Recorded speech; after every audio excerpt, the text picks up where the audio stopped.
Buhay ang spirit of bayanihan ng kapunta ng masamang panahon.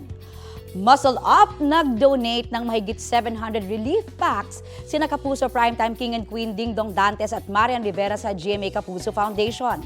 Niripak ang mga yan ni Marian kasama sina Zia, Sixto at ng Dongyan team.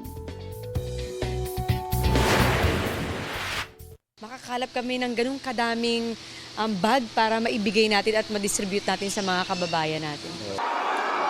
Primetime King Dingdong Dantes.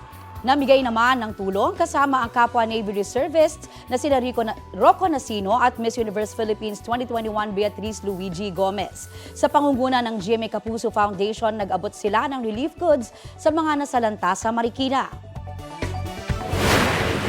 One of the few things that we do as reservists, kaya kung saan mo may pangangailangan, ando kami, especially sa GMA Kapuso Foundation. Mukhang nakakapaghatid kami ng ngiti dito, so malaking bagay na yun. Sa Cebuana, personal ko naranasan ito in 2021 during Odette.